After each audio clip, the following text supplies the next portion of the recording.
Gracias. Hermanas, muy buenos días. Bienvenidas a este encuentro. Nos da mucho gusto saludarlas, tenerlas entre nosotras. Y bueno, siempre es un placer compartir con los tesoros mayores de nuestras congregaciones, que son nuestras hermanas mayores. Pensando en ustedes precisamente es que hemos propuesto este taller de autocuidado. Y también, claro, está la invitación abierta a hermanas que aun cuando no sean mayores, pues es una realidad que tenemos que ir previendo para llegar a la edad plena, felices y contentas.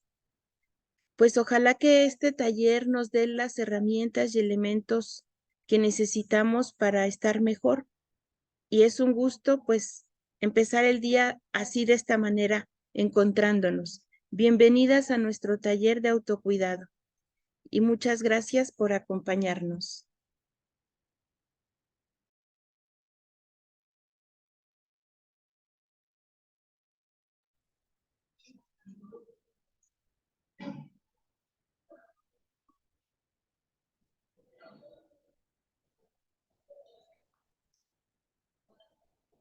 Ahora tendremos la oración para dar inicio a nuestro encuentro.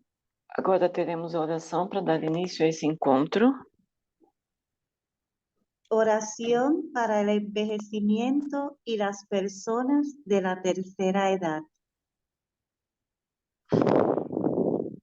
Señor, enséñame a envejecer. Hazme comprender que la comunidad no tiene la culpa si ya no me encomienda responsabilidades ni me pide mi opinión y ha llamado a otros para que ocupen mi lugar. Aleja de mí el orgullo de la experiencia vivida y la convicción de que soy necesario. Que no me aferre únicamente a la ley del tiempo, mientras poco a poco me voy desprendiendo de las cosas y me dé cuenta de que en este turnarse de tareas descubro una de las experiencias más interesantes de la vida que se renueva bajo el impulso de tu providencia. Hazme, oh Señor, que yo pueda ser útil todavía, contribuyendo con el optimismo y la oración a la alegría y al entusiasmo de quienes están de turno en las responsabilidades, viviendo un estilo de vida humilde y sereno, en contacto con el mundo en continua renovación, sin quejas sobre el pasado, convirtiendo mis sufrimientos humanos en un don de reparación social. Que mi retiro de la vida activa se cumpla de una manera simple y natural como un feliz ocaso del sol. Perdona si solamente hoy, en la tranquilidad, logro comprender todo lo que tú me has amado y socorrido.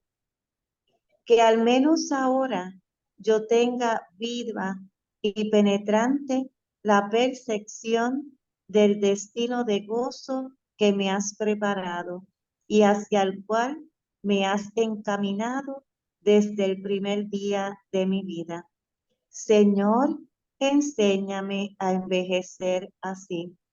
Te encomendamos hoy este taller que será de gracia y bendición para todas, y asiste con tu Santo Espíritu a nuestra recurso, la doctora Carla Gamero Echegaray, para que nos dé las herramientas necesarias para el autocuidado de nuestras hermanas adultas mayores. Que así sea. Amén. Padre nuestro que estás en el cielo, santificado sea tu nombre. Venga a nosotros tu reino. Hágase tu voluntad en la tierra como en el cielo. Danos hoy nuestro pan de cada día. perdona nuestras ofensas, como también nosotros perdonamos a los que nos ofenden. No nos dejes caer en la tentación y líbranos del mal. Amén. Dios te salve María, llena eres de gracia, el Señor es contigo. Bendita tú eres entre todas las mujeres, y bendito es el fruto de tu vientre, Jesús. Santa María, Madre de Dios, ruega por nosotros pecadores, ahora y en la hora de nuestra muerte. Amén. En el nombre del Padre, del Hijo y del Espíritu Santo. Amén. Muchas gracias, hermana Margarita. Pues bueno, ya se han conectado algunas más. Sean nuevamente bienvenidas a este taller que con mucho cariño, decía la hermana Janet, hemos preparado para nuestras hermanas que son los tesoros de nuestras familias religiosas, de nuestra congregación. El taller de autocuidado de hermanas adultas mayores estará a cargo de la doctora Carla Gamero Echegaray, médico geriatra y gerontóloga. Voy a presentar un poquito el legado de la doctora que va a ser la facilitadora esta mañana. Ella es de profesión médico cirujana, egresada de la Universidad San Francisco Javier de Chuquisaca de Sucre, Bolivia. Es médico geriatra y gerontóloga de la Universidad Católica Argentina de Buenos Aires. Es maestra en salud pública de la Universidad San Antonio Abad de Cusco, Perú, donde actualmente radica. Y es médica auditora del Colegio Médico del Perú. Tiene una experiencia laboral de compartir en los centros médicos del Hospital San Antonio Lorena como médica geriatra, de la Clínica San Juan de Dios como médica geriatra, y de Torre Médica Plus, de médica geriatra también, y es consultora de diferentes clínicas. Actualmente también es integrante del Comité Farmacoterapéutico Regional en el departamento de Cusco, Perú. Desde ya agradecemos la presencia de la doctora Carla entre nosotros y esperamos que ella también nos pueda ayudar esta mañana en este taller de autocuidado.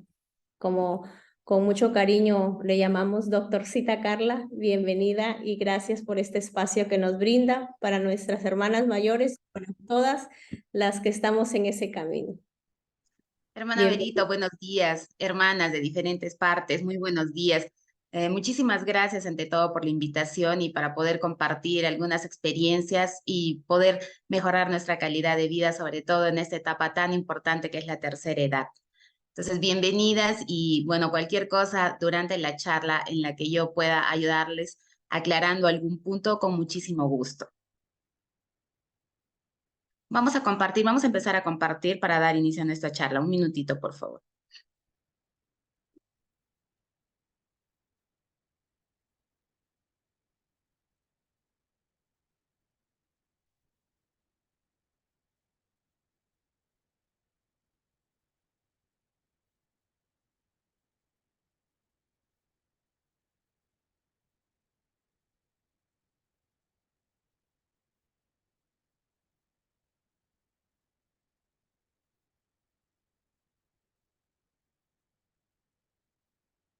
Hermana, ¿ya se pueden ver las diapositivas?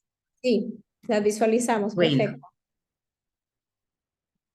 Bueno, hermanas, es importante que nosotros hablemos acerca del autocuidado en los adultos mayores, pero antes de hablar de autocuidado, vamos a empezar definiendo qué cosa es el envejecimiento para que quede bastante claro, ¿no?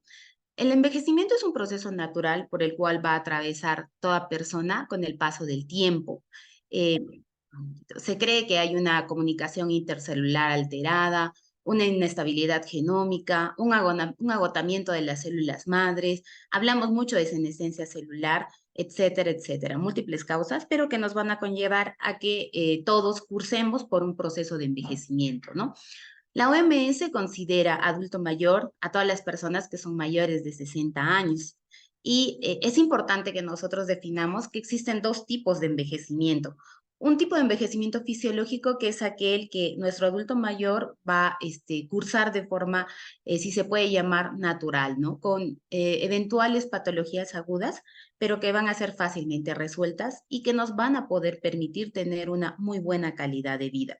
Sin embargo, tenemos el otro tipo de envejecimiento, que es un envejecimiento patológico, ¿no? ¿Qué significa patológico? No es malo, pero esto significa que hemos presentado enfermedades entre agudas y crónicas, que lo que han hecho es que nuestro proceso de envejecimiento se lleve de una forma un poquito más difícil, ¿no? Sobrellevando enfermedades que puedan generar, por ejemplo, algún grado de limitación funcional o interfiriendo en nuestra calidad de vida.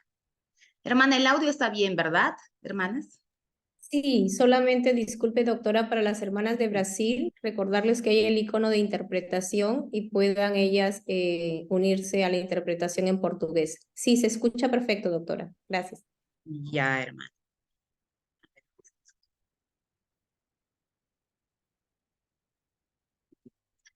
El concepto, vamos a hablar de qué significa el autocuidado, ¿no? Entonces, nuestro autocuidado, la OMS lo define como la capacidad de las personas para poder, digamos, adaptarse a un proceso de envejecimiento diferente, promover la salud, prevenir las enfermedades, mantener nuestra salud y hacer de aquellas enfermedades crónicas o discapacidades, digamos, un control adecuado para que nosotros podamos mantener una calidad de vida durante este proceso. Que esto se puede dar definitivamente solamente haciéndolo nosotros, con el apoyo de la comunidad, pero también podemos ayudarnos con o sin la atención médica, ¿no? Entonces, eso va a depender mucho de nosotros. Entonces, para lograr un autocuidado es importante que las personas y las comunidades puedan desarrollar, por ejemplo, la autosuficiencia, o sea, que la persona pueda hacer las cosas de forma independiente. El empoderamiento, que quiera modificar algunas cosas para poder sobrellevar este proceso. La autonomía, que nosotros podamos ser independientes. Autonomia é importante. Devemos ser Perdón. independentes. Independiente, exactamente, la autonomía. La responsabilidad. Autonomía Todos independiente. nosotros tenemos que hacernos cargo de nuestro proceso de envejecimiento para poder sobrellevarlo, ¿no? Y la participación. Dentro del autocuidado en el adulto mayor va a participar el entorno, muchas veces la familia, los amigos, los prestadores de salud y demás. Entonces, ¿por qué es importante el autocuidado, no? Porque el autocuidado nos va a ayudar sobre todo a prevenir enfermedades. Ese es exacto. A mantenernos activos e independientes durante esta etapa. A mejorar nuestras relaciones con otras personas. Adaptarnos a este cambio de vida, Adaptarnos a de esse cambio de este vida, proceso de envejecimiento. esse processo Hacer de menos grave la enfermedad o la discapacidad que podamos presentar en esta etapa de nuestra vida. Entonces, los tendo objetivos problemas de para nuestro traduzir. autocuidado van a ser, uno, aceptar la responsabilidad de que nosotros mismos tenemos que cuidar de nuestra persona, a realizar acciones para prevenir las enfermedades, pero por sobre todo promover nuestra salud. Aprender destrezas y habilidades para poder observar, descubrir y manejar las enfermedades muy comunes, algunas lesiones y saber diferenciar algunas urgencias que podamos tener. A controlar enfermedades crónicas y también trabajar en la rehabilitación de estas enfermedades crónicas. Y sobre todo, aprender a utilizar los recursos de salud, los recursos sociales, de una forma adecuada. Entonces, nuestras prácticas de autocuidado van a girar en base a realizar ejercicios de respiración profunda, que es tan importante para poder mejorar la oxigenación hacia nuestro cerebro. Adoptar una buena postura corporal para favorecer al máximo la expansión pulmonar. Consumir líquidos en buena cantidad. Tener una nutrición adecuada. Desarrollar estilos de vida saludable. Ponerse las vacunas de acuerdo a los esquemas de cada país para nuestros adultos mayores. Vamos a desarrollar paso a paso qué qué cosas es lo que podemos hacer para mejorar nuestro autocuidado, ahora que sabemos en qué va a consistir nuestro autocuidado en esta etapa de la vida, ¿no? Tiene que quedar claro que nuestro autocuidado significa que nosotros tenemos que aprender a cuidarnos y que nuestro entorno también puede colaborar para mejorar este autocuidado del adulto mayor, ¿no? Entonces, vamos a hablar un poquito con respecto a lo que es la piel. Entonces, con el paso del tiempo, nuestra piel va a empezar a deteriorarse, van a generarse arrugas, ¿no? Entonces, en este compromiso de piel van a interferir, por ejemplo, la exposición al sol, la luz ultravioleta. La piel puede verse, digamos, afectada porque va a perder esa elasticidad que de jóvenes teníamos, ¿no? La fuerza de la gravedad también va a causar que la piel se vuelva más laxa y que se generen las arrugas, ¿no?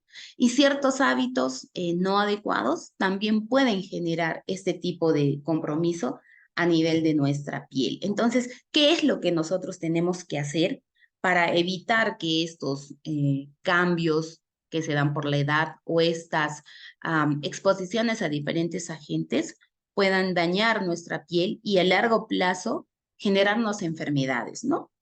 Entonces, es recomendable que el adulto mayor utilice un jabón neutro o aquellos que contengan avena, que no tengan demasiado químico que vayan a dañar nuestra piel.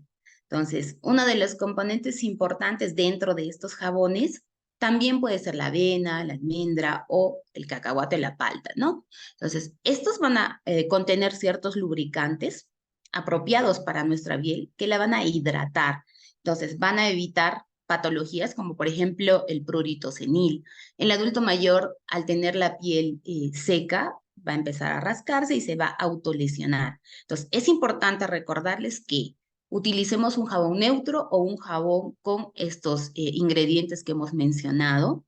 ¿Para qué? Para que esa pielcita pueda estar hidratada y no tengamos a largo plazo las complicaciones digamos, propias de la edad con el proceso de envejecimiento en piel. Se recomienda que el cabello en un adulto mayor sea lavado mínimo una vez a la semana, ¿no? Y con un champú suave. Y si se puede un jabón, un champú neutro o un champú para bebé, sería ideal porque acabamos de mencionar que el mismo proceso de envejecimiento va a hacer que el cuidado de nuestro adulto mayor sea un poquito más específico y con productos menos dañinos para nuestro adulto mayor.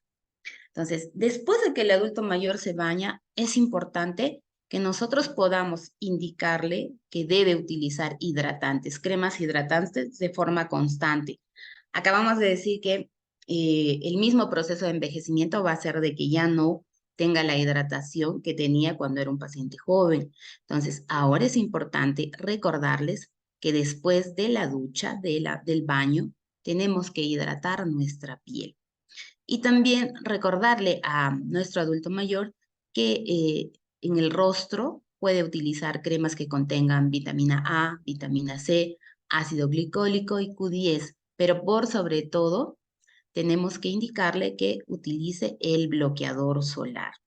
Entonces, el tomar el sol para un adulto mayor es súper importante, porque no solamente eh, va a interferir, digamos, en el correcto funcionamiento de nuestro organismo, también va a ayudar a sintetizar vitamina D. Entonces, pero recordemos que los adultos mayores no termorregulan. O sea, ¿qué significa esto, no?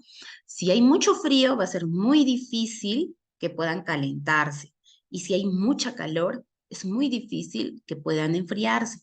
Entonces, las exposiciones al sol, como lo hemos mencionado hace un ratito, en primer lugar, tiene que ser con un protector solar, pero también debemos controlar las horas de exposición, porque como acabamos de mencionar, no termorregulan, muchas veces están demasiadas horas bajo el sol y esa piel empieza a deshidratarse, a dañarse, empiezan a aparecer lesiones por exposición, pero también podemos sufrir episodios de deshidratación, ¿no? Entonces, la exposición al sol es buenísima, es adecuada, pero debe ser controlada. Ahora, otro de los puntos importantes que tenemos es el autocuidado de los pies. Entonces,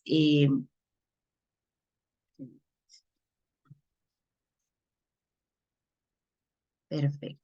En los pies van a aparecer diferentes lesiones en los adultos mayores. Esto ya por un tema de proceso de envejecimiento a nivel articular o por una alteración a nivel de la pisada o incluso por la dificultad que tienen nuestros adultos mayores para poder asearse o cuidarse los piecitos, ¿no?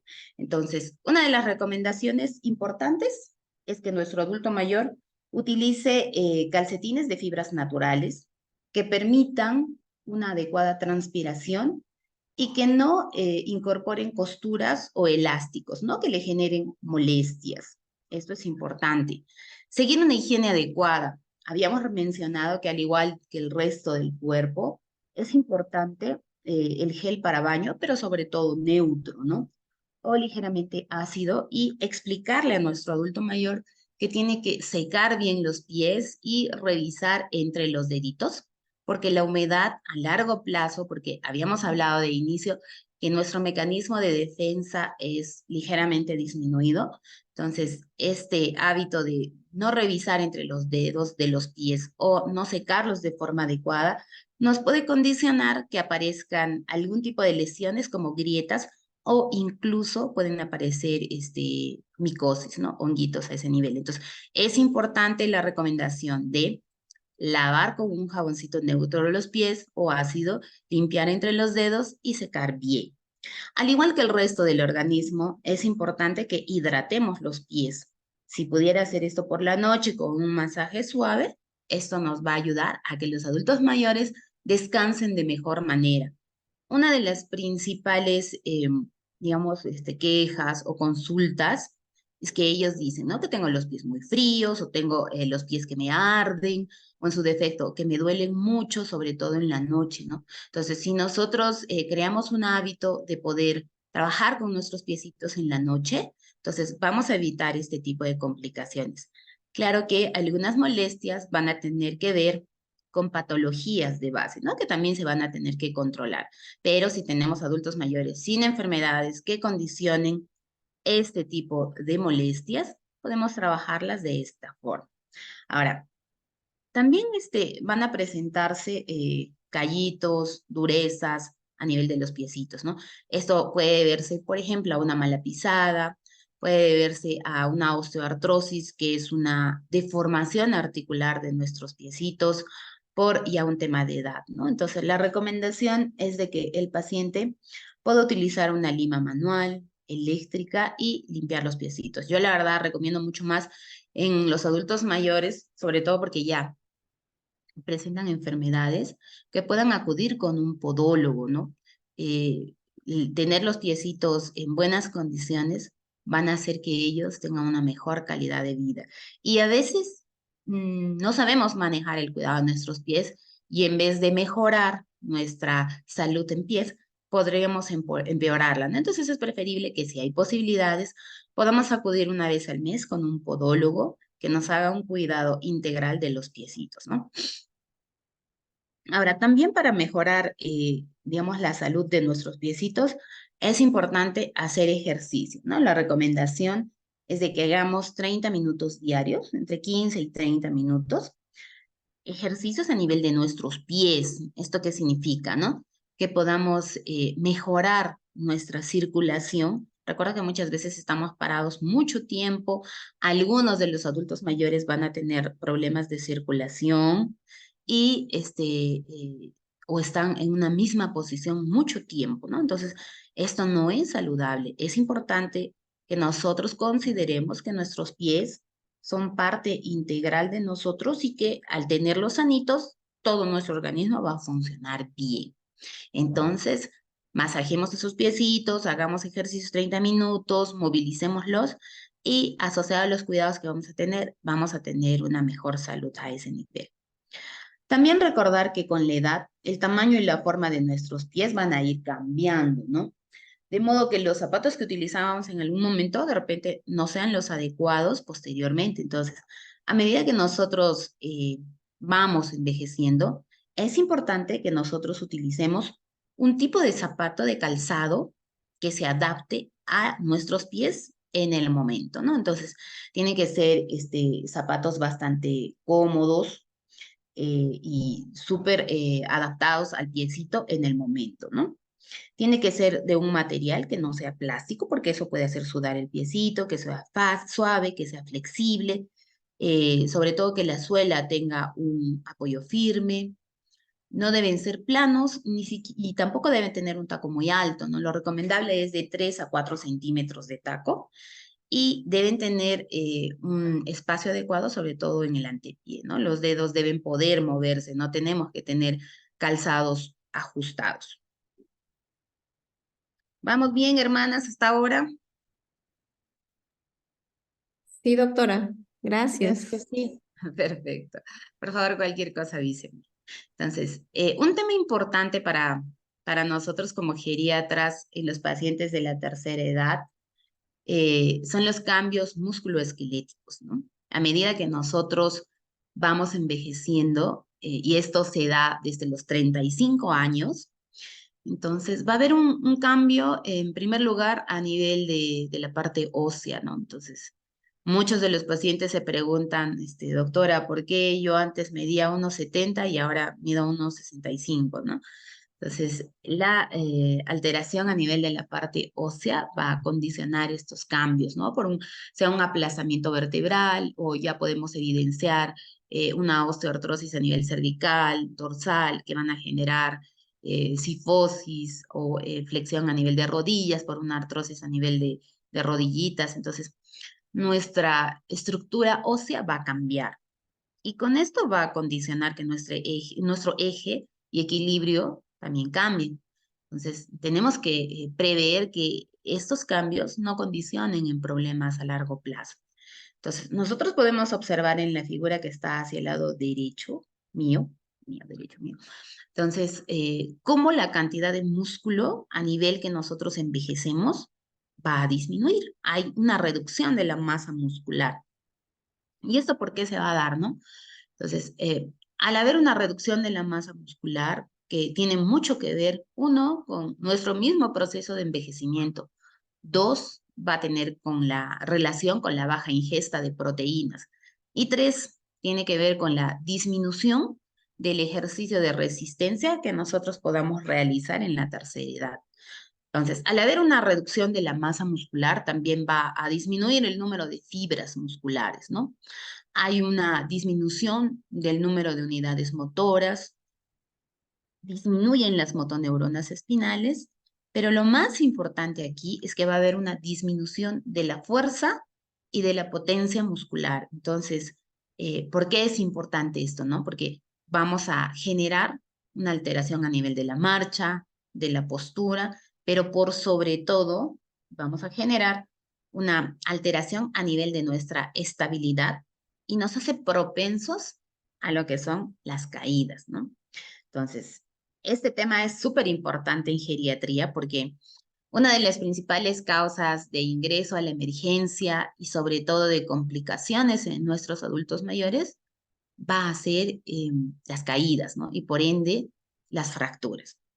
Entonces, es súper complicado para un adulto mayor que ha caído poder ser atendido rápidamente porque pueda tener enfermedades de base que condicionen que su atención demore un poco o en su defecto lo van a tener postrado demasiado tiempo y por el mismo proceso de envejecimiento van a generar complicaciones. Entonces, las caídas nos pueden ocasionar fracturas, que es, digamos, lo más peligroso, ¿no?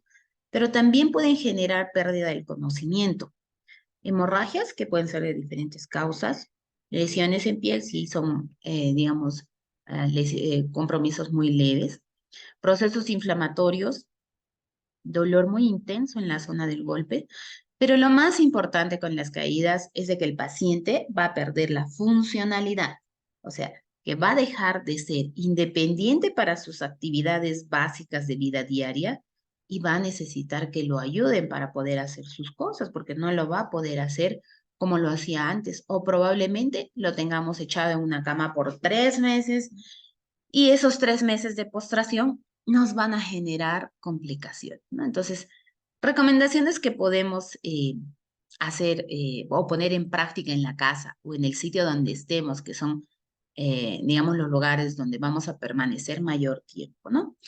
Una de las recomendaciones es de que apartemos los objetos que puedan interferir nuestro paso, ¿no? Entonces, donde hay adultos mayores tienen que ser espacios amplios, espacios que no tengan muchos muebles para que nuestro adulto mayor pueda desplazarse de forma adecuada, ¿no? No haber cables sueltos, tampoco alfombras, muebles muy chiquitos o con esquinas muy marcadas que puedan interferir la deambulación de nuestro adulto mayor.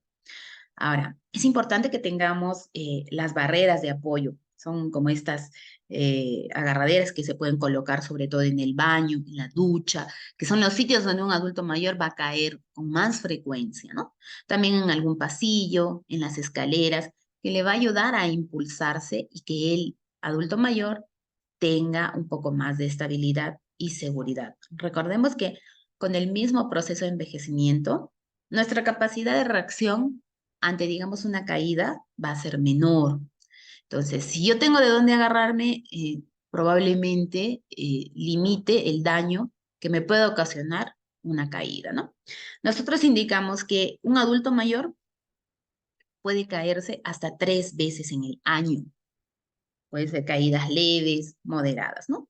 Sin embargo, cuando nosotros identificamos que un adulto mayor empieza a caer de forma muy frecuente, entonces tenemos que ya consultar con el geriatra y ver, o sea, qué es lo que está pasando, por qué está cayendo. Hay una alteración en el centro del equilibrio, hay deformidad muy marcada a nivel de articulaciones, hay un problema neurológico que nos esté generando alteración de la marcha, o hay un deterioro cognitivo que nos esté generando algún tipo de alteración en coordinación.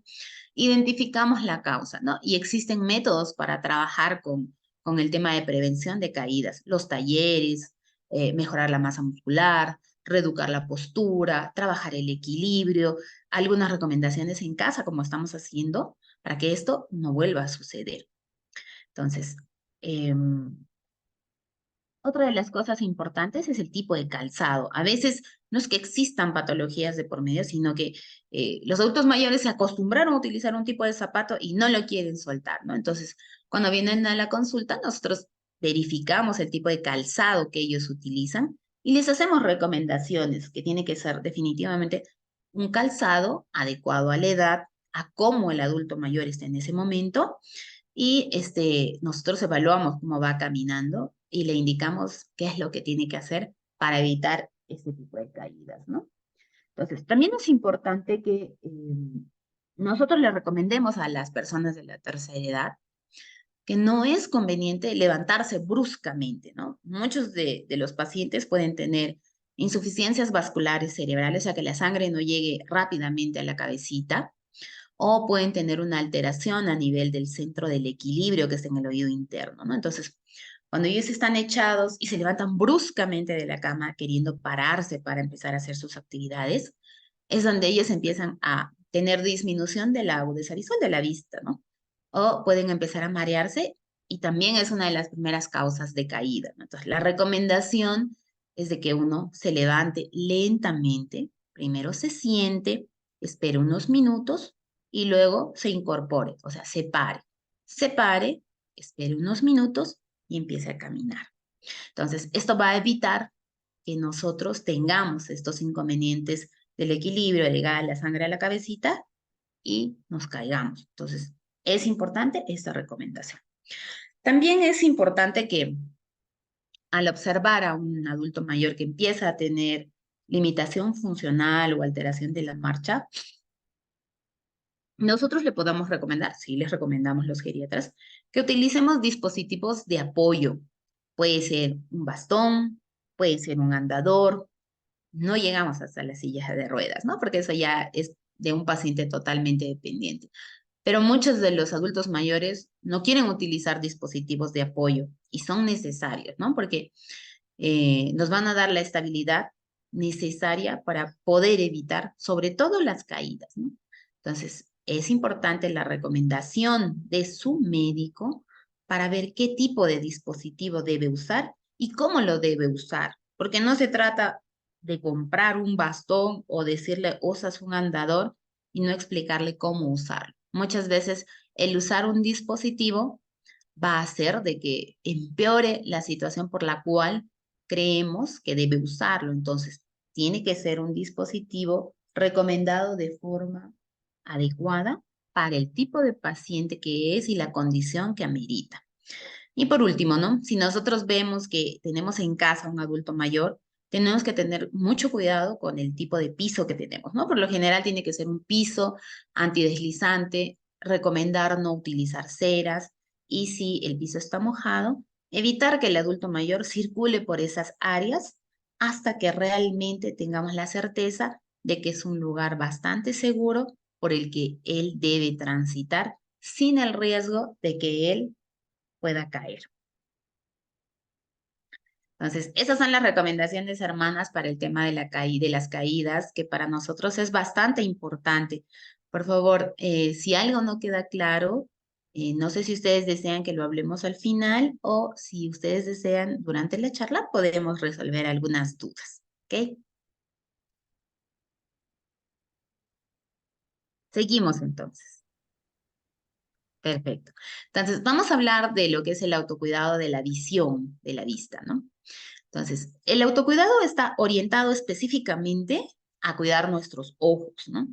Sobre todo a tener seguridad ocular y prevenir enfermedades y las complicaciones de estas, ¿no?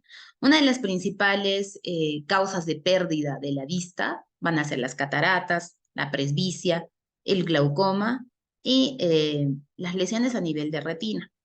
Esto ya como patologías, ¿no? Pero muchas veces hemos ido al oftalmólogo y nos han dicho, ¿no?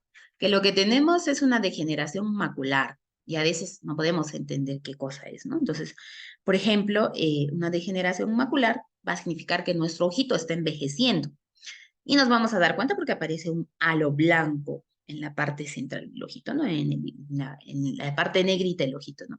Entonces, a veces no lo entendemos, pero nuestros ojos también tienen que envejecer, ¿no? Entonces, nosotros tenemos que acudir con un oftalmólogo para que nos haga un chequeo. A veces el paciente no sabe que tiene una patología ocular y piensa que es parte de su proceso de envejecimiento. No, nosotros tenemos que tener una evaluación, tener un diagnóstico y hay enfermedades que se podrán controlar y hay otras que podrían recuperarse al 100%. Entonces, sí o sí necesitamos tener una evaluación específica con el especialista, en este caso, el oftalmólogo.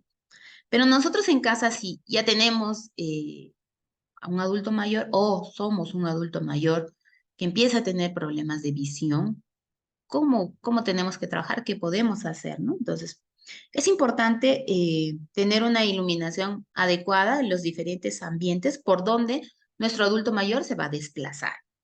Entonces, hay que evitar el cambio repentino de un lugar oscuro a un lugar con mucha luz porque nuestro adulto mayor no va a poder responder ese cambio brusco, ¿no? Entonces, siempre les pedimos que si salen de un lugar muy oscuro a un lugar con mucha luz, lo hagan de forma muy lenta, muy pausada, para que se expongan recién a ese cambio y no tengan una alteración, sobre todo del equilibrio, ¿no? Recomendar también el aseo de las manitos, ¿no? A veces tenemos la costumbre o la mala costumbre de frotarnos los ojitos, ¿no? Sobre todo las personas que utilizan lentes. Entonces, hay que explicarle a nuestros adultos mayores que como nuestra capacidad de respuesta ante cualquier agente extraño es menor, entonces yo no me puedo estar tocando los ojitos con las manos sucias porque puedo ingresar algún tipo de microorganismo, ¿no? Al ojito y me va a generar procesos infecciosos a largo plazo. El uso de los anteojos es importante, sobre todo en todas las actividades que tengamos, ¿no? Pero es más importante en las actividades diarias, ¿no? A veces, ¿qué es lo que sucede? ¿No? Tenemos pacientes que solo utilizan los lentes si voy a salir a la calle, solo utilizo los lentes si voy a leer, pero no es la indicación de su oftalmólogo, ¿no? Porque necesitamos también tener una visión adecuada para nosotros poder hacer nuestras actividades de vida diaria. Entonces, debemos utilizar nuestros lentes, nuestros anteojos, de forma habitual y en todas nuestras actividades y hacernos los controles anuales. Recuerden que nuestro proceso de envejecimiento en ojos va a continuar y los lentes que yo utilizo ahora, que me han indicado ahora, probablemente en un año o dos ya no sean los mismos. Entonces no puedo tener mis lentes año tras año, tras año, tras año, ¿no? Entonces tengo que hacerme un control y ver si los que estoy utilizando en el momento son los adecuados o no. Ahora, cuando ya tenemos un paciente que se evidencia una degeneración macular o hay algún tipo de disminución de la vista por diferentes causas, entonces siempre les pedimos a los familiares que trabajen en los talleres de baja visión, se llama, ¿no? Entonces, ¿qué significa un taller de baja visión? A mí me van a enseñar cómo tengo que trabajar en casa con mi adulto mayor para que él pueda mejorar la calidad de vida teniendo esa visión bajita, ¿no? Entonces, utilizamos, por ejemplo, en lo que son pintado de paredes, tipo de piso, hasta en la menajería que podemos utilizar en los platos, las tazas y demás, colores bastante fuertes y con contraste. Entonces, esto va a ayudar a que se pueda compensar esa disminución de la vista, ¿no? Entonces, muchas veces les decimos a los familiares de los pacientes, ¿sabe qué? Tiene que comprar platos negros. Y ellos nos miran, ¿no? Pero platos negros, te dicen, sí, platos negros, le digo, ¿no? Si tu mantel es blanco, vas a utilizar platos negros. Y la comida tiene que tener mucho color. Entonces, de esa forma trabajamos con los adultos mayores para que puedan visualizar de mejor manera y no sentir que tienen este compromiso y que esto pueda comprometer su vida, ¿no? Diaria. Doctora, Otro de los puntos súper doctora importantes Carla, para nosotros. Hermana Aparecida, dígame. tem permiso, es que yo he dado una miradita en el chat y le están pidiendo, por favor, si usted puede hablar un poquito más despacio para que la Perfecto, comprensión hermana. sea mejor. Mucho más despacio, yo hablo más despacio. Gracias. Hermana. Gracias. Vamos a hablar de la cavidad oral, de la boca. Entonces, con la edad, nuestra boca va a tener mucha tendencia a secarse. Nuestra producción de saliva va a ser menor. Entonces, ¿por qué tengo menos saliva? Es una de las consultas muy frecuentes digamos, en el hospital o en el consultorio privado, ¿no? Entonces, la disminución de la saliva se denomina serostomía, ¿no? Entonces, ¿por qué se da? Uno, puede deberse a que nuestra boca también ha envejecido. Entonces, también puede deberse a que utilizamos algunos fármacos que puedan generar esta disminución en la producción de la saliva, ¿no? O incluso pueden haber problemas de tipo neurológico que puedan generarnos esta disminución en la producción de saliva. Pero ¿por qué es importante que yo me preocupe por si tengo saliva o no? Una de las principales causas es de que nuestra alimentación se inicia en boca, ¿no? Entonces, si yo no tengo saliva, no voy a formar un bolo alimenticio adecuado. Y tampoco voy a tener muchas ganas de comer alimentos secos. Voy a preferir alimentos que tengan líquido porque no voy a poder formar ese bolo, ¿no? Entonces, incluso hasta puede perder el gusto por la comida porque no tengo saliva y no puedo tener una alimentación adecuada. Entonces, nosotros podemos, en primer lugar, identificar la causa de la serostomía. Mi médico tiene que saber por qué no formo saliva. Puede ser, sí, por algo agudo. Es un medicamento el que me está produciendo la falta de saliva. Si yo retiro el medicamento, voy a volver a producir saliva y voy a estar tranquila. Pero puede ser que ya no produzca saliva porque mi organismo ha envejecido y, bueno, pues ya no se puede más, ¿no? Pero no es que me voy a quedar así, sino que existe saliva artificial. Entonces, los geriatras indicamos saliva artificial para aquellos pacientes que tengan la serostomía, que es la falta de producción de saliva por algún proceso que sea irreversible, o sea, que ya no me den solución para poder producir saliva. Entonces, no podemos quedarnos diciendo, tengo la boca seca, la lengua seca, y así será mi vida, así lo dejo. No, hay opciones con las que se puede trabajar y este punto se puede solucionar. Otra de las cosas es de que con la edad vamos a tener un mayor desgaste de la superficie de los dientes. Entonces, cuando recién estamos empezando la tercera edad, tenemos que preocuparnos por nuestros dientes. Nosotros vamos a ver muchas veces que la parte superior de nuestros dientes empieza a perder esa corona, si se puede llamar, ¿no? Entonces, a veces lo dejamos así, pero si nosotros realizáramos la intervención, podríamos proteger esos dientes y no se desgastarían tan rápido y no los perderíamos, ¿no?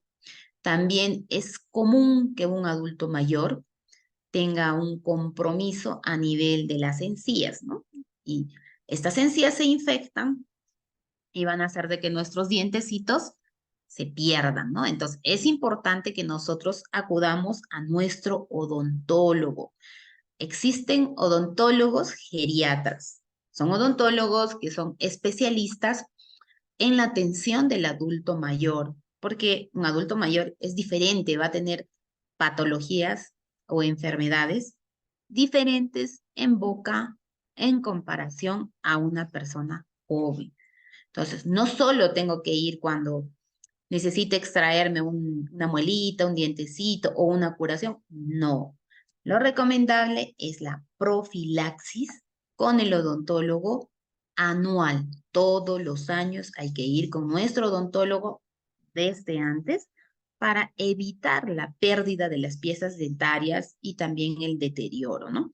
Recuerden que nuestra alimentación va a empezar en boca. Entonces, si yo no tengo dientecitos, tengo una lengua seca, no formo saliva y demás, mi tránsito intestinal también se va a ver afectado.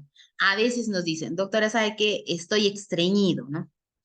Ah, está estreñido. Revisamos boca y tiene un solo diente y tiene la lengua seca. Señor, ¿cómo come? O señora, ¿cómo come? ¿No? Y como normal, pero no es lo adecuado. Si usted ya tiene un problema en cavidad oral, la comida tiene que ser dirigida al tipo de paciente y al problema que ya está teniendo en cavidad oral. Más adelante vamos a hablar de la nutrición acorde a la patología oral. Entonces, tenemos que hacernos nuestro chequeo con el odontólogo una vez al año, ¿ok? Entonces, ¿cómo vamos a mejorar estos cambios que se van dando en nuestra boca? Porque tenemos que hacer algo, ¿no? Entonces, es importante que nos cepillemos los dientecitos después de cada comida, así como es la recomendación para la gente joven, con muchísima más razón para el adulto mayor. ¿Por qué? Porque tenemos más riesgo que la gente joven de perder nuestras piezas dentarias. Entonces tenemos que ser muy cuidadosos con el aseo. El aseo es importante. Usar un cepillo de dientes adecuado para cada tipo de paciente. Cerdas suaves. Esto es importante para no dañar las encías, ¿no? Ahora, si ya no tengo piezas dentarias y tengo prótesis dental, que puede ser parcial o puede ser total, entonces también tengo que limpiar mi prótesis. Recuerden que en nuestras prótesis vamos a acumular muchísimas más bacterias que cuando tenemos dientes naturales. Entonces, tengo que tener un aseo adecuado de mi prótesis. Entonces, pueden lavarla con la misma pasta dental o algunos pacientes no nos toleran la pasta dental, ¿no? Porque es picante, le arde la boquita o le altera el sabor de la percepción de sabores en lengua. Entonces, otra de las opciones es utilizar un poco de bicarbonato, ¿no? Ponen media cucharillita de bicarbonato en un vasito con agua, meten el cepillito y asean la cavidad oral solo con bicarbonato, ¿no? Que no me va a modificar el pH en cavidad oral, ni tampoco va a cambiar la percepción del sabor cuando yo coma. Entonces, si tengo la prótesis y ya hemos indicado que también se tiene que cepillar, es importante dejarla todas las noches en remojo para que esta prótesis tenga un mejor cuidado, se desinfecte y yo la pueda utilizar de forma permanente. Es importante, hermanas, que nosotros recomendemos o seamos conscientes de que un paciente debe utilizar prótesis si no tiene dientes. Si nosotros no tenemos una buena masticación, tampoco vamos a tener una buena deglución y por ende una buena digestión. Entonces, debemos tener una buena salud oral, ¿ya? No solamente los dientecitos nos van a ayudar con la digestión, con la masticación, sino que muchos de los pacientes en carita, cuando no utilizamos la prótesis, empezamos a tener problemas a nivel de la musculatura de toda la cavidad oral, ¿no? Entonces, algunos de los familiares consultan, doctora, ¿sabe qué? Mi familiar todo el tiempo está babeando, ¿no? O le chorrea la saliva, dice. Entonces, cuando nosotros revisamos, vemos que toda la musculatura de la cavidad oral se ha visto alterada porque no tiene el soporte de los dientecitos, ¿no? Y las comisuras van a caer y por ende no va a tener una contención adecuada de la saliva. Y son pacientes que al generarse los surcos a este nivel, en los ángulos de la boca, entonces empiezan a irritar la piel, a dañarla y a generarle molestias, ¿no? Heridas, incluso lesiones mucho más importantes. Entonces, es importante que nosotros usemos una prótesis adecuada. La audición, el oído, también es importante porque con la edad esto va a empezar a disminuir. Se dice que el 38% de nuestros adultos mayores por encima de los 65 años van a sufrir una disminución significativa de la audición. O sea que el simple hecho de que yo pase la barrera de los 65 años va a hacer de que mi audición baje, ¿no es cierto? Si yo tengo más de 85 años, ya no es solo el 38%, sino ya es el 60% de mi audición que ha bajado, sin yo tener ninguna enfermedad. O sea que solamente mi proceso de envejecimiento va a hacer de que mi oídito empiece a bajar, que yo escuche menos. Entonces, siempre les explico a mis pacientes, ¿no? En el oído tenemos como unos pelitos que son los que son receptores para captar los sonidos. Entonces, a medida que yo voy envejeciendo, esos pelitos se van perdiendo. Entonces, voy a escuchar de forma diferente cuando yo envejezca. Y para eso tengo que trabajar, tengo que hacerme un control con el otorrino. Si el otorrino me recomienda utilizar un audífono, tengo que hacerlo. Es cierto que muchos de los adultos mayores no se adaptan al audífono. En la consulta de 10 pacientes, 5, que es la mitad del 50%, no se acostumbra a un audífono, pero nosotros tenemos que trabajar en eso porque si yo no escucho bien, ¿qué es lo que hacemos, no? Me aíslo, ya no quiero conversar con nadie porque no entiendo lo que me está diciendo, porque no solamente es que no lo escuche, sino que no lo entiendo. Entonces, para no quedar mal, mejor no salgo con los amigos o no me reúno con la gente o no participo en actividades que normalmente participaba, porque no entiendo y no escucho lo que dicen, ¿no? Es algo frecuente. Nosotros les explicamos a los familiares de este tipo de pacientes, ¿no? Que si yo voy a hablar con un adulto mayor, en primer lugar tiene que ser un ambiente que tenga mucho silencio, ¿no? Que solamente una persona le pueda hablar directamente y vocalizando mucho. Nos dicen que los geriatras gritamos, pero no gritamos, sino que necesitamos hablar bastante claro para que nuestro adulto mayor pueda entender y escuchar lo que nosotros le vamos a decir. Pero volvemos a la recomendación inicial. Si se puede, hay que indicar y usar un audífono. Mejora la calidad de vida, evita que se aíslen y mejora las relaciones interpersonales y sociales con el entorno, ¿no? Entonces, podemos trabajar de esa forma. Entonces, debemos entender que la presbiacusia o esa disminución de la agudeza auditiva es progresiva, o sea, se va a dar en el tiempo. Ya hemos dicho que primero es 33%, y sobre los 85 años es 60%. Es bilateral, a no ser que tengamos una enfermedad en el oídito que es diferente, que va a hacer que se pierda uno y el otro no, ¿no? Entonces, y que va a modificar la capacidad que nosotros tenemos de identificar los sonidos o diferenciar qué cosa es lo que están diciéndonos las personas, ¿no? Dicen, hay estudios que dicen que la voz de los varones va a ser mejor comprendida e identificada que la voz de las mujeres, ¿no? Entonces, por el tono de voz que tenemos, ¿no? Aparentemente. Pero bueno, la recomendación, volvemos a repetirla, es consulta con el otorrino y si no, hablarle claro, despacio, de frente y sin distractores a nuestros costados. Ahora, algo muy importante en las personas de la tercera edad son los trastornos emocionales, ¿no? O sea, los problemas emocionales.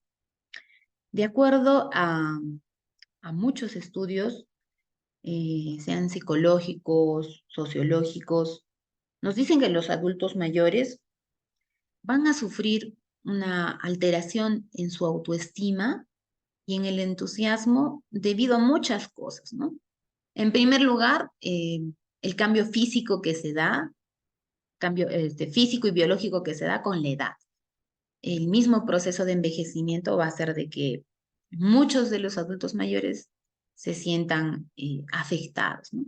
Yo siempre les digo a mis pacientes, a veces la cabeza no envejece a la par del cuerpito, ¿no? Y hay cosas que yo quisiera hacer, pero que mi organismo ha envejecido y que no lo puedo hacer. Y en algún momento me va a generar frustración porque yo podía hacerlo antes y ahora no lo puedo hacer. Lo quiero hacer, pero no lo puedo hacer.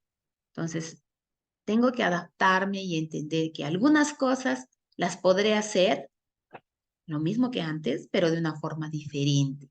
De repente no con, digamos, la misma intensidad o fuerza que lo hacía antes, pero sí lo puedo hacer.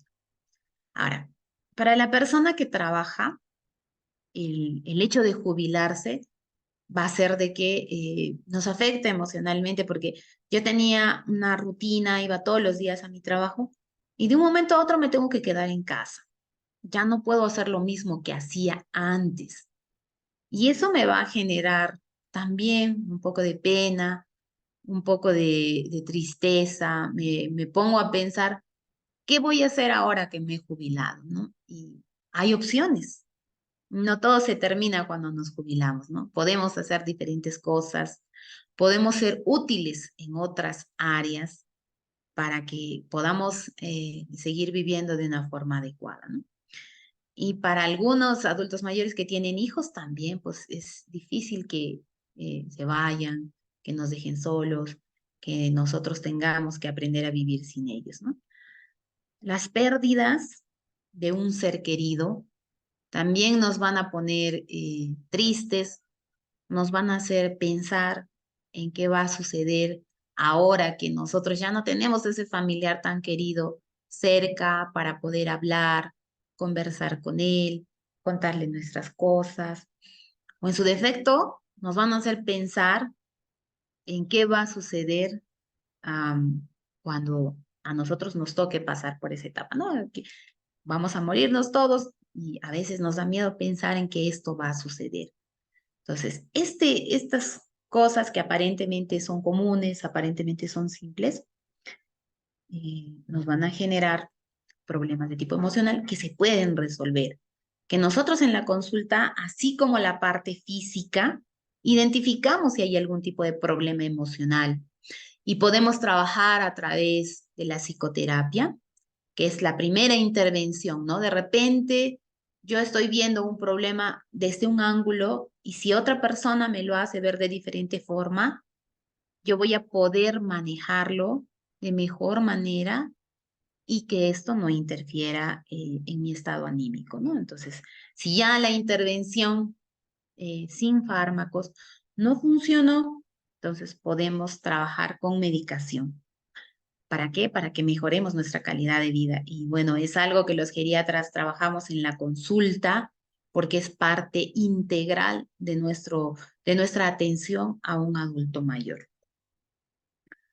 Ahora, ¿por qué es importante hablar de la parte emocional? Porque una de las primeras causas de deterioros cognitivos en un adulto mayor, al margen de las patologías de base, son los estados, digamos, depresivos, ¿no? Si yo tengo un paciente deprimido, estresado, triste y no soluciono este problema, yo sé como médico que a largo plazo este paciente podría desarrollarme un deterioro cognitivo y que puede incluso llegarme a un cuadro de demencia, ¿no? Entonces, por eso es importante para mí identificarlo, sugerir algunas terapias y, de ser necesario, empezar ya el tratamiento. Entonces, es importante identificarlo. Ahora, con respecto a nuestra memoria, muchos familiares vienen y consultan y te dicen, doctora, ¿sabe qué? Mi papá se olvida. O viene el mismo paciente y te dice, ¿sabe qué? Estoy viniendo a consultar porque yo siento que me olvido, ¿no?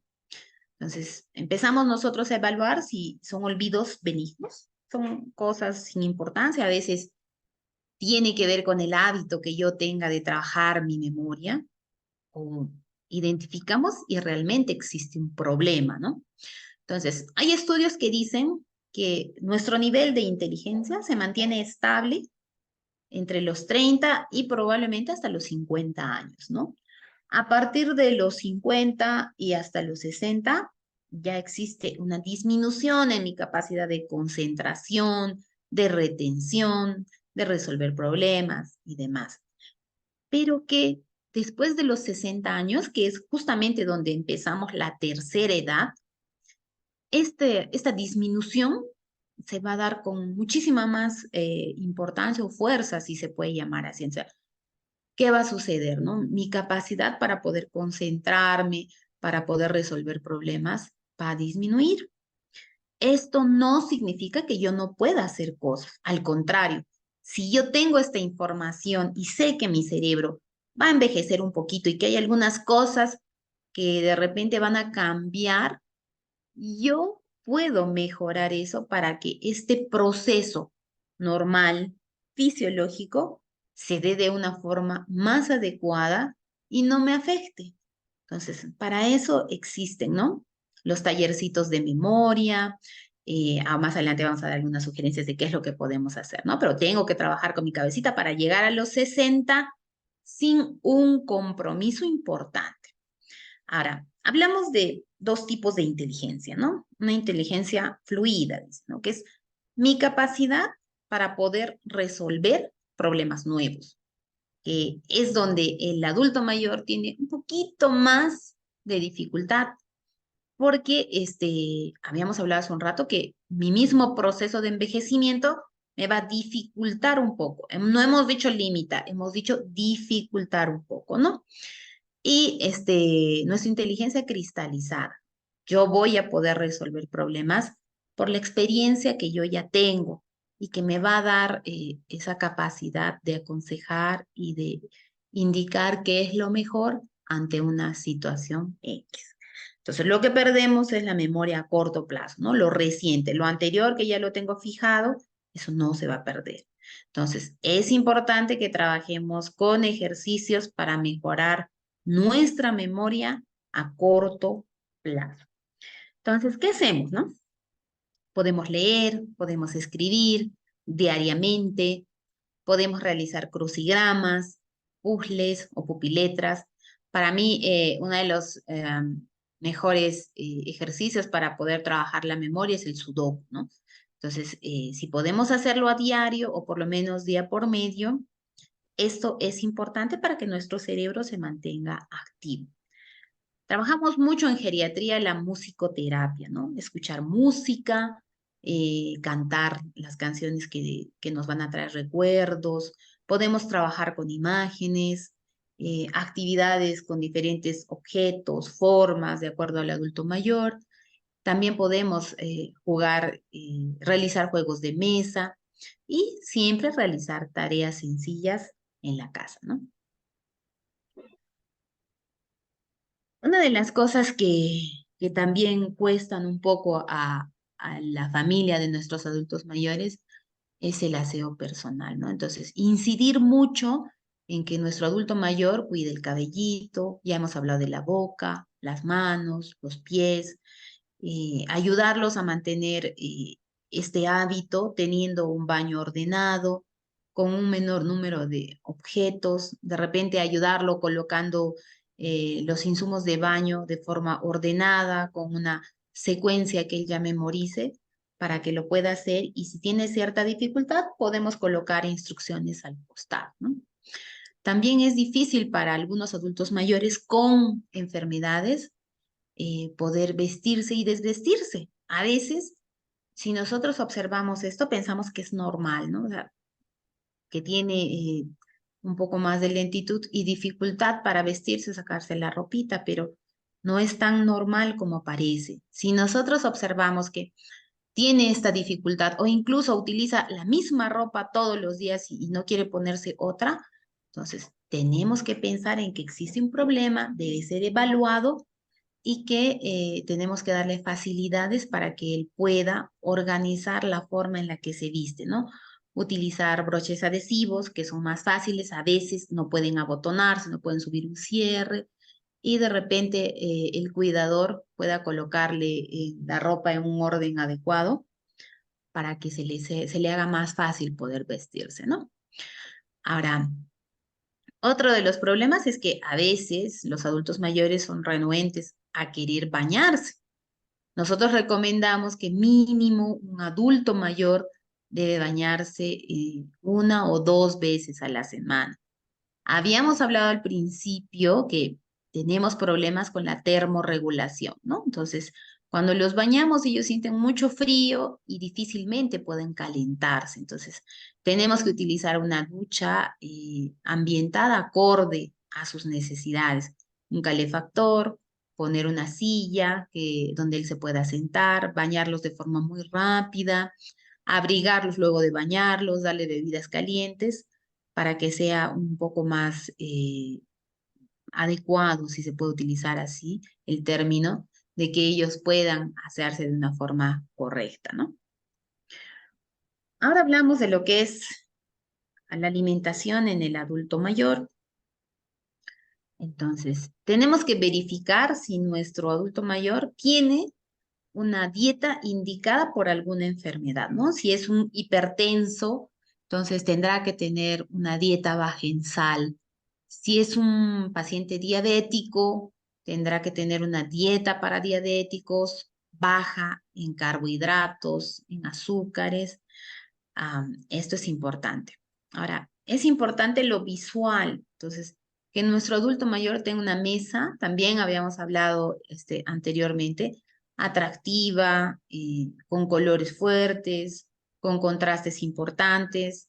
La presentación es vital porque eso va a hacer de que él tenga muchas ganas de comer, ¿no? Y una de las consultas es de que el adulto mayor está comiendo poquito, no tiene ganas de comer, y cuando tú le preguntas, ¿por qué no quieres comer? No, me lleno rápido o no tengo ganas, ¿no? Entonces hay que hacer de que nuestras presentaciones de comida sean atractivas. La temperatura también. Al disminuir la sensibilidad, si le doy algo muy caliente, puede quemarse, ya no va a querer comer. Y si le doy algo muy frío, tampoco lo va a querer comer. Entonces, tiene la comida que tener una temperatura media. Debemos insistir en que un adulto mayor tome líquido. Recuerden que a medida que envejecemos, no hay mucha sed. Entonces, si yo solamente voy a darle agua cuando él tenga sed, entonces probablemente su ingesta de líquido durante el día sea mínima. Entonces, debo insistir en que él tome por lo menos 1.5 litros en el día, que es lo mínimo, ¿no? Si no quiere tomar líquidos, muchas veces es porque no quiere ir al baño, porque tiene un difícil acceso a la llegada del baño, o tenemos compromiso a nivel de rodillas y no puede sentarse en una taza normal, en un inodoro normal. Menudo. ¿Perdón? El agua. El agua. Ya, perfecto. En la ingesta de Hay que líquidos. verificar los problemas de masticación también, ¿no? O sea, no le puedo dar una dieta común a un paciente que no tiene dientes. Entonces, verificaré que sea una dieta blanda, atraumática. ¿Qué significa esto? Que sea una dieta que sea fácil de masticar y que sea fácil de deglutir. Y es importante que nosotros recomendemos una disminución en el consumo de los dos extremos, de sal y de azúcar. En la lengua, nosotros tenemos las papilas, que van a captar por diferentes zonas los sabores, ¿no? Entonces, así como en el oído, nuestras papilas en boca han envejecido, se han perdido. Entonces, los adultos mayores necesitan utilizar condimentos fuertes. O a veces, como no se les explica esto, van a utilizar cosas muy dulces o muy saladas para sentir el sabor. Entonces, esto no es bueno porque si yo tengo un hipertenso y él va a comer mucha sal porque no siente el gusto a la comida, voy a tener alterada su hipertensión arterial.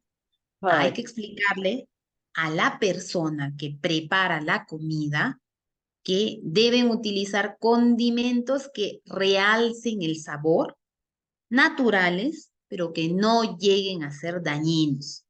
También utilizamos los cítricos, que esos van a estimular papilas y no vamos a necesitar ni muy salado ni muy dulce. Una mala alimentación, o sea, si yo no como bien, voy a generarme enfermedades, ¿no?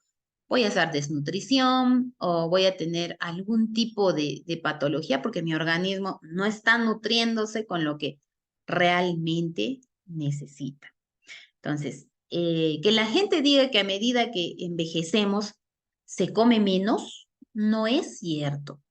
Una cosa es que el paciente diga, ya no quiero comer, estoy muy lleno o no tengo ganas de comer. Entonces, yo tengo que evaluar el por qué está sucediendo esto. Puede ser que no tenga ganas porque tenga un cuadro depresivo, por ejemplo, ¿no? O que te diga, no quiero comer porque no tengo saliva, porque no puedo pasar, o porque no puedo masticar, o porque estoy estreñido y no entra más nada de comida y entonces debo evaluar el por qué no quiere comer.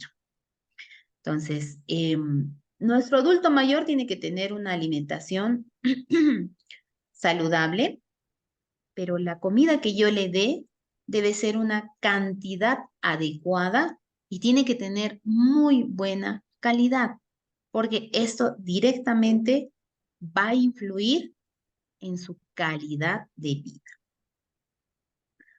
Cuando nosotros tenemos adultos mayores que necesiten comer un poquitito más, pero no porciones grandes, entonces algo que recomendamos no es absoluto, va para algunos adultos mayores, es que venga el desayuno, digamos 8 de la mañana, una colación a las 10 de la mañana, que es como un refrigerio chiquito, el almuerzo, una colación en la tarde y una cena ligera.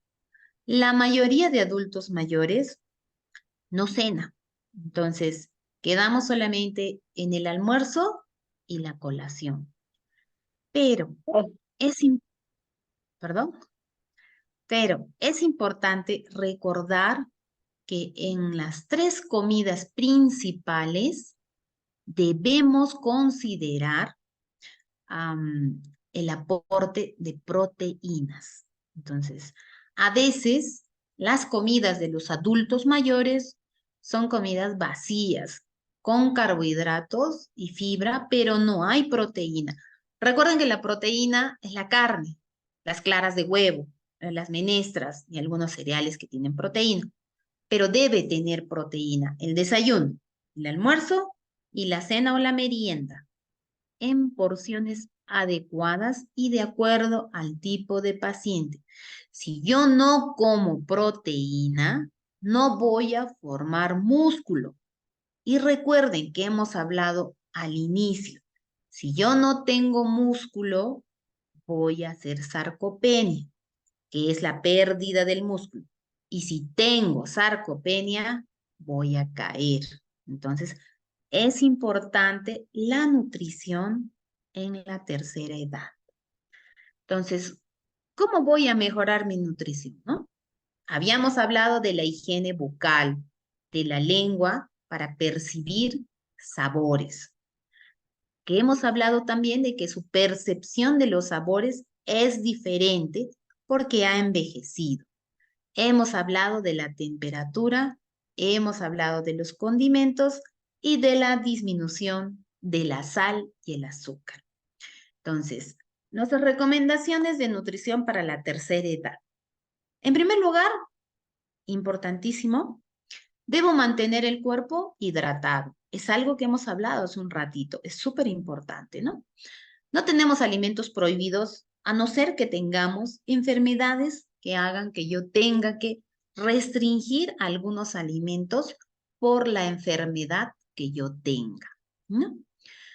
Reducir el consumo de energía. El cuerpo empieza a, digamos, requerir un poquito menos de energía según pase el tiempo y envejecemos. Entonces, por ello es importante que nosotros trabajemos específicamente en cada paciente para ver su necesidad, el tipo de actividad que va a realizar y cuánto de energía va a utilizar para esas actividades y organizarle el plan nutricional de acuerdo a sus requerimientos.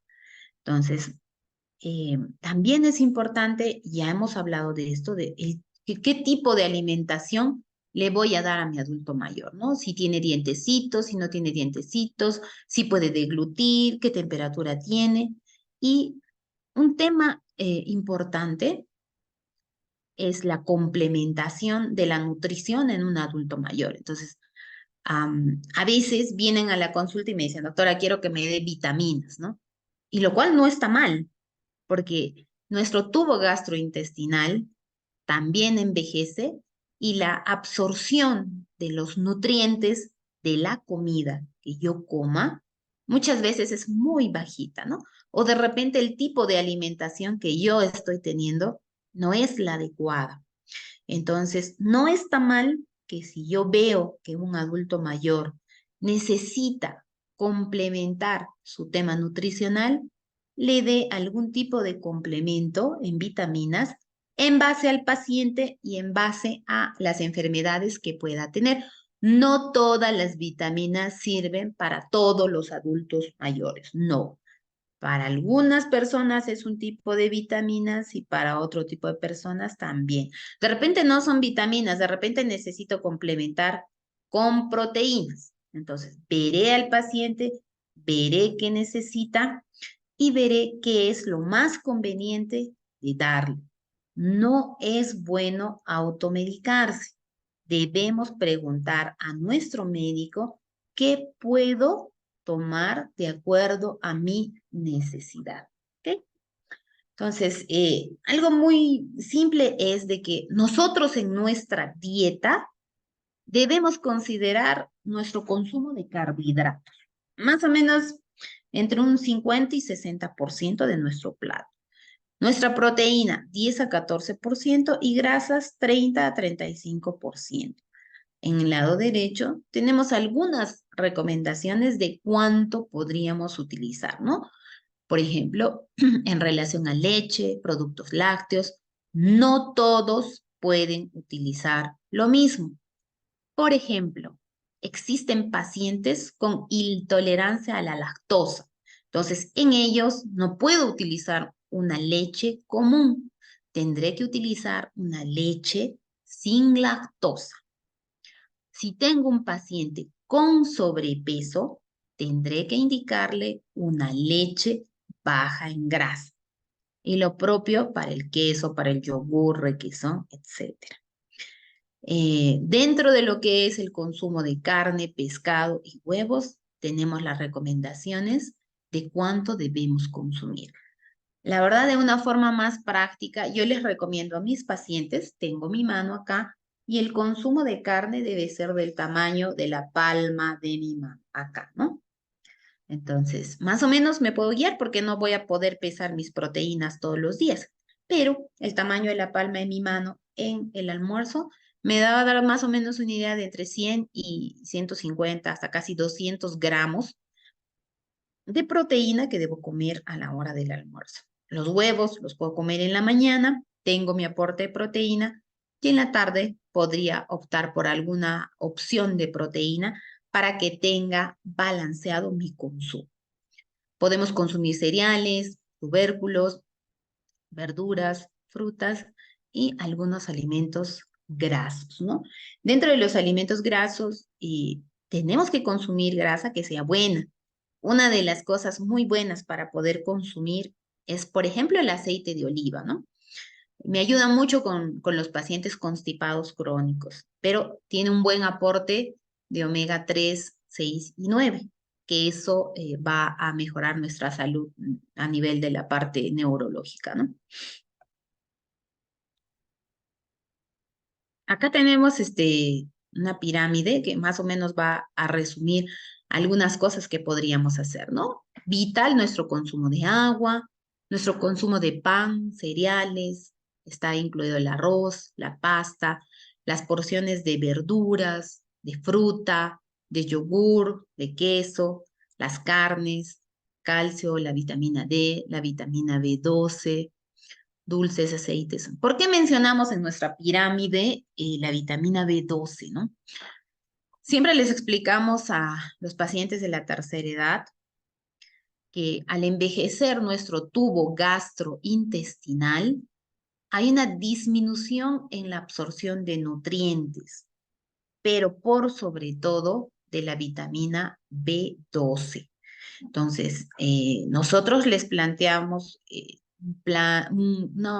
digamos, una reposición, si se puede llamar así, que cada cierto tiempo les colocamos vitamina B12, ¿no? Y si es un paciente diabético, la pérdida o la disminución de la vitamina B12 es mayor, entonces sí se tiene que reponer cada cierto tiempo. Nosotros les hacemos un control anual de B12 para identificar cómo están los valores y, de ser necesario, empezar a tratar. Hablemos de los hábitos intestinales. Entonces, otra de las consultas frecuentes es la constipación. En primer lugar, tenemos que tener claro que la evacuación, el ritmo de evacuación de un adulto mayor es un día sí, un día no. Entonces, esto es normal por mi proceso de envejecimiento, ¿no? Mi tubo gastrointestinal va a hacer de que la contracción sea un poco más lenta y por ende nuestros alimentos permanezcan más tiempo en nuestro tubo gastrointestinal.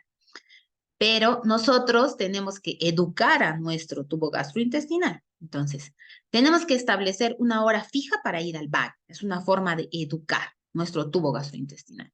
Debo consumir fibra y ahí influye la boquita, ¿no? Entonces, debo comer verduras, frutas, debo consumir líquido. Si no consumo líquido, entonces no voy a poder evacuar de una forma adecuada. Y algo importante es la actividad física. Por eso es que los adultos mayores postrados o con limitación funcional tienen dificultad para evacuar. Por eso les recomendamos caminar por lo menos 15 minutos cada hora durante el día. No puedo dejarlo sentado sin moverse o echado. Debo hacer algún grado de actividad física. Lo mismo sucede con los hábitos urinarios. Entonces, a veces no quieren tomar agua porque no quieren ir al baño, no tienen cerca un baño o no quieren usar el pañal. Entonces te dicen, no tomo agua porque no me hace daño.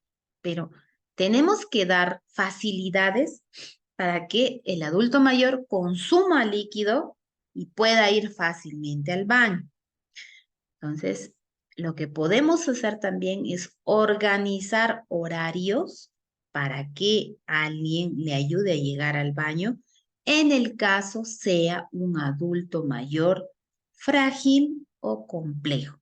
Y también hay que verificar el tipo de medicación que usa, el horario en el que se le esté dando. Por ejemplo, los diuréticos. No puedo dar un diurético después de las 5 de la tarde, porque si no, mi paciente va a no dormir bien porque va a estar yendo toda la noche al baño, ¿no? Ahora, el uso del pañal en este punto es controvertido, ¿no? Porque a veces es necesario ponerle a un adulto mayor complejo el pañal, sobre todo para la noche, porque no tenemos la facilidad de poder llevarlo al baño rápidamente, ¿no? Pero yo debo considerar de que si yo uso pañal, mi riesgo de infecciones urinarias aumenta. 1. 2. Al ser un material sintético, va a humedecer la parte posterior de la región, el sacro, ¿no? La parte posterior de la caderita. Y puede generarme a largo plazo la aparición de úlceras por presión o lesiones a nivel de región glútea o sacro, ¿no? Entonces, de ser necesario, lo usamos. Si podemos tener horario sin pañal, lo hacemos. Si yo tengo un paciente de uso crónico de pañal, debo hacerle controles de orina por lo menos 2 veces al año, tenga o no tenga síntomas. Y el aseo tiene que ser muy minucioso para evitar la contaminación por la proximidad de la vía urinaria con el recto y el ano. El uso de los fármacos es un tema importante en la tercera edad porque la mayoría de los adultos mayores son pacientes polimedicados. Lo mínimo que utilizan son 3 fármacos y en un buen grupo tiene más de 8 a 10 fármacos consumidos por día. Entonces, debemos considerar que con la edad ya hay una modificación en la absorción, en la distribución y sobre todo en la excreción de los fármacos, ¿no? Que esto va directamente relacionado con el proceso de envejecimiento. Entonces, es importante que si soy un paciente adulto mayor y necesito muchos fármacos, mi médico conozca todo lo que yo consumo, entre fármacos tradicionales y también fármacos de medicina alternativa, ¿no? Y también los que yo me automedico, ¿no? Porque muchos de los pacientes, sus médicos le dan unos fármacos, ¿no? Ellos consumen medicina natural y encima, si a alguien le resultó bien un medicamento, se lo compran pensando que a ellos también les va a ir bien con ese medicamento. Y no es así. Hay muchos problemas de reacciones adversas a fármacos en los adultos mayores o también existe interacciones entre un fármaco y otro. Entonces, cuanto menos medicamento consuma un adulto mayor, menos complicaciones voy a tener. Entonces, una de las cosas importantes es de que los fármacos, por lo general, van a metabolizarse digamos, en el organismo y unirse a proteínas que probablemente ya estén disminuidas en el adulto mayor. También se metabolizan en el agua, que tenemos muy poquita, ¿no? Y en la grasa, que se ha aumentado con la edad. Entonces, tenemos que tener cuidado con el tipo de fármaco que estamos tomando y de cómo se está metabolizando y cómo se está eliminando, ¿no? Si es un paciente con un riñón dañado, probablemente los fármacos permanezcan más tiempo en nuestro organismo, se acumulen y puedan volverse dañinos y no ser un beneficio para nuestro organismo, ¿no? Entonces, cuando yo tengo los fármacos, digamos, de una forma no bien controlada o puedan interaccionar uno con otro, ¿qué puede suceder, no? En primer lugar, puedo caerme, ¿no? Hay fármacos que producen mareo. Entonces, esto me puede generar caídas, alteración de la marcha, del equilibrio. Hay fármacos que pueden generarnos confusión. Hay pacientes que llegan a la emergencia con estados confusionales y son diagnosticados como pacientes con demencia. Sin embargo, no es que exista una demencia, sino que es un paciente que viene con un síndrome confusional ocasionado por alguna interacción medicamentosa, que al retirar el fármaco, el problema se resuelve y no es agregarle más fármacos, ¿no? Algunos fármacos, como los antihistamínicos, mucha gente tiene rinitis, los adultos mayores tienen rinitis y toman antihistamínicos, por ejemplo, ¿no? Esto puede generar somnolencia. Entonces, a veces lo toman en el día y salen a hacer alguna actividad y pueden caer, ¿no? También hay fármacos que les pueden generar arritmias. Entonces, cuando van a la consulta y están con arritmia, directamente les empiezan a dar medicación para la arritmia. Y no se fijaron que está tomando fármacos que probablemente sean los causantes de este problema y que al retirarlos, ellos se van a estabilizar, ¿no?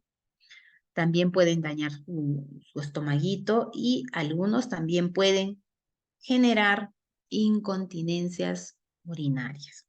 Entonces, vean ahí la importancia del por qué el uso de fármacos en la tercera edad es súper importante, es primordial para la salud de un adulto mayor.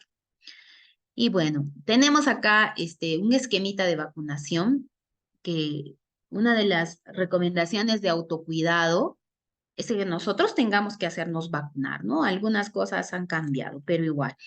Tenemos que colocarnos las vacunas contra el tétanos, la difteria, la neumonía, la influenza, ahora COVID, y también tenemos que colocarnos la vacuna contra el herpes zóster, ¿no?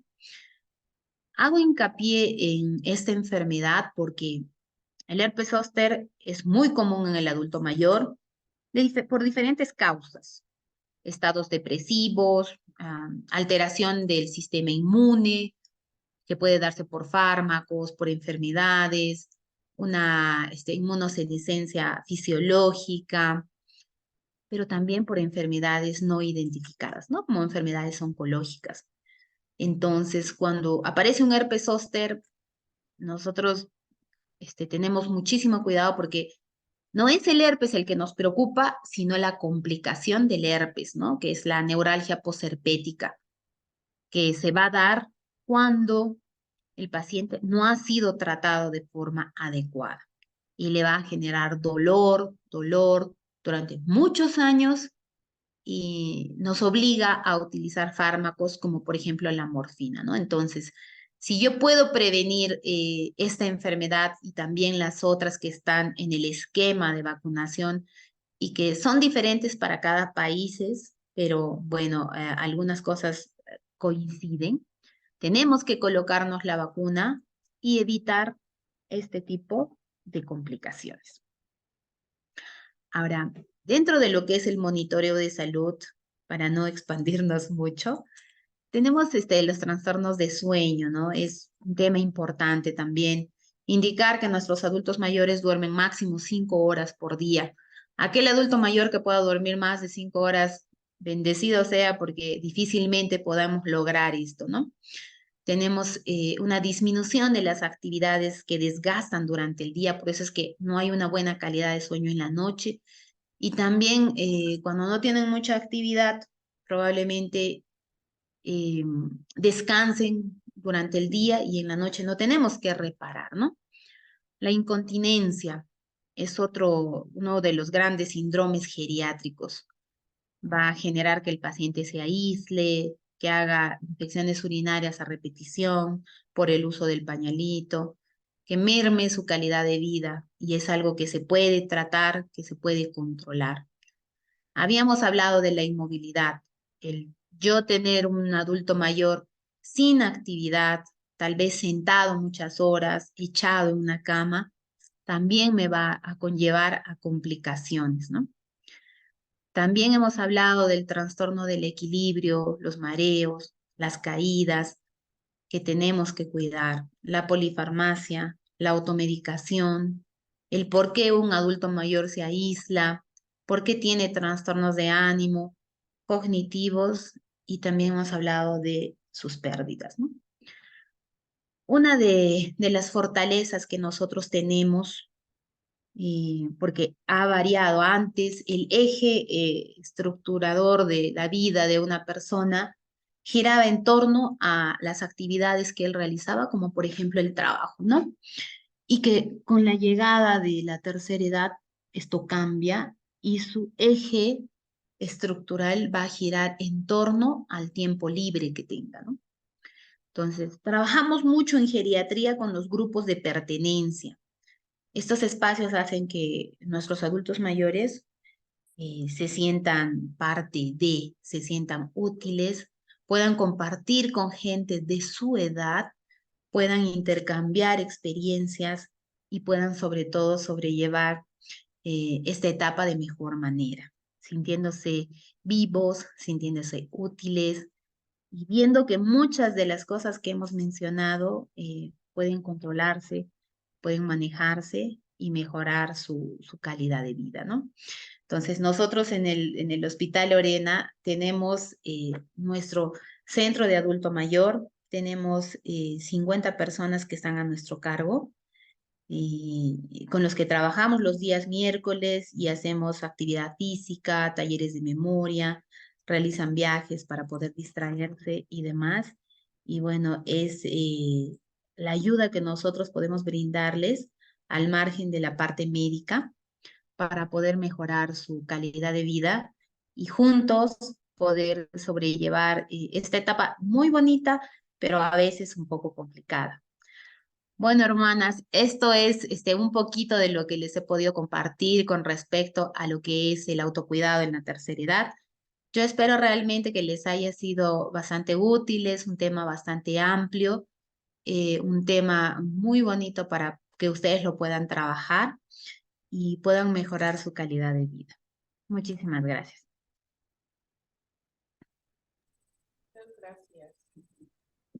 Gracias, doctora Carla, por tanta información que nos ha podido compartir interesante para nuestras hermanas. De pronto, habían dos preguntas en el chat que me gustaría que pudiera responder y una es que habla sobre la nutrición en la parte de las ensaladas. Dice, doctora, por favor, en cuanto a las ensaladas, veo que ponen ensaladas frescas cocidas, entonces no conviene darles verduras crudas, ralladas, como zanahoria, el pepinillo y otros. Zanahoria, venga, pero...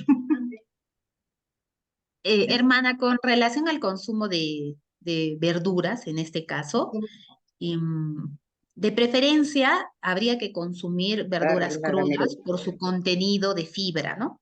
Eso nos ayudaría mucho. Sin embargo, algunos adultos mayores tienen problemas de digestión, entonces las verduras crudas pueden generarle distensión, se les hincha la barriguita, distensión abdominal o dolor para el tema de la digestión. Entonces, en ese tipo de paciente podríamos utilizar verduras cocidas, ¿no?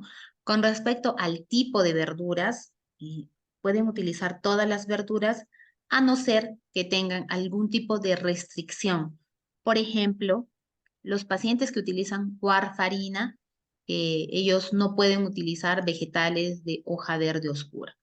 Todos los demás pacientes pueden consumir todo tipo de vegetales.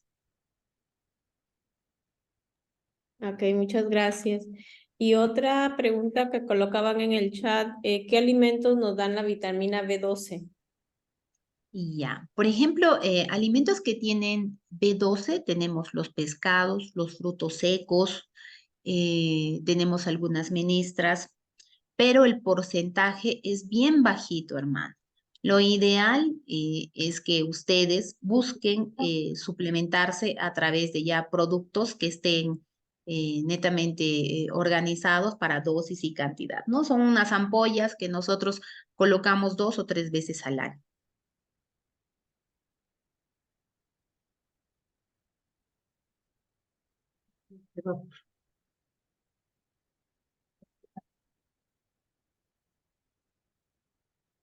Bien, no sé si alguna hermana quisiera hacer alguna consulta de las que están aquí presentes. a la doctora Carla.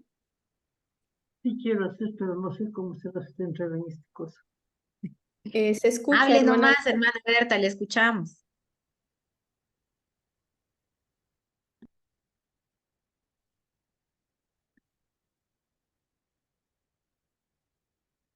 Doctora, buenos días.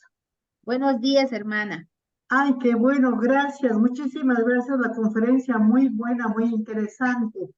Ahora, Oh, ¿qué hacer ante tal? Pues el tiempo va, el tiempo pasa, ¿no? Y no se puede detener. Entonces las enfermedades, sea por un lado o por el otro, vienen. ¿Qué hacer en esos casos? hermana, como habíamos mencionado en la charla, la idea es que nosotros aprendamos a cuidarnos y podamos manejar de mejor manera las enfermedades que tenemos. Por ejemplo, haciendo nuestros controles con nuestro médico periódicamente, comer de forma saludable, dormir adecuadamente, hacer nuestros ejercicios físicos dentro de lo que podamos, ¿no? Eso va a ayudar a que nuestras enfermedades no se compliquen, las llevemos de mejor manera y tengamos mejor calidad de vida. Sí, doctora, muchísimas gracias. Muy interesante, muy valioso para todos. Gracias, Oh, que el Señor le bendiga. En realidad es gracias, algo que hermana. nos anima, nos alienta a seguir adelante, pues en realidad he hecho lo que se puede, misión cumplida, doctora. Gracias. Gracias a ustedes, hermana, más bien por permitir compartir este espacio chiquito. La hermana Berito sabe que yo siempre estoy dispuesta para poder ayudarles en lo que ustedes necesiten. Si tienen algún tipo de consulta, tienen a través de la hermana Berito mi contacto. Con muchísimo gusto, yo estoy para ayudarles en lo que necesiten, hermana. Muchas gracias. Entonces, hermanas, yo creo que tal vez hubiera más preguntas a hacer, pero ya nuestro tiempo ha agotado. Así que, doctora Carla, nosotros no encontramos palabras para decirte cuánto ha sido bueno esta charla con usted. No, hermana, más bien, Sí, despertar en nosotras la atención más grande con el cuidado, no con la tercera edad, en las que ya están en la tercera edad y nosotras que estamos a camino, ¿no? Y sí, hermana. estarmos atentas para trabajar las capacidades, ¿no? De autosuficiencia, el empoderamiento, autonomía, la responsabilidad, la participación y todo lo que podemos hacer para lograr esto, ¿no? Es ha sido de verdad muy, muy, muy rico. Entonces, nuestra gratitud hacia usted es muy grande. Sabemos que usted lleva una caminada con las hermanas ahí en Perú. Berito nos ha compartido esto. Isso nos alegra muito de poder chegar hacia muitas hermanas de outros países de Latinoamérica e Caribe que estiveram acá em esta sala, né, podendo enriquecer com as orientações que você nos ha compartido. Então, em nome da equipe de Codalc, nossa gratitud a você por tomar tu tempo para estar nos orientando a cada uma de nós outras para seguir melhor, viver com melhor qualidade a terceira idade e as outras etapas que estão por vir. Não? Claro que Em sí, América hermana. Latina, hoje estamos no 14 de outubro. O 18 de outubro é o dia do médico São Lucas. Oh, Evangelista e médico, patrono, né, de los médicos, porque Lucas é médico del alma e del cuerpo. oh, Então, qué eu pido interesante. que agora cada uma de nós outras que aún estão na sala, sabemos que estiveram aí mais de 40 pessoas na sala, mas algumas com grupo, estava a comunidade inteira. Então, eu calculo que mais de 50 pessoas han podido enriquecer-se com esse aporte que você nos ha dado. Eu invito agora a que cada uma de nós outras podamos estender nossas mãos e que nossa oração chegue hacia a doutora Carla, que é de Cusco, uma cidade muito hermosa, não? E que esta energia boa que cada uma de nós outras podemos hacer llegar hacia você a partir de nossas mãos, nossa mente e nosso coração. pedindo a la Virgen María, hoy es sábado, la liturgia es dedicada a María, que María pueda, desde el corazón de su Hijo Jesús y por la mediación de San Lucas, patrono de todos los médicos, puede estar siempre junto a ti, en tu mente, en tu corazón, para que tú seas este instrumento junto a las personas de mayor edad. Y podamos rezar juntos a María.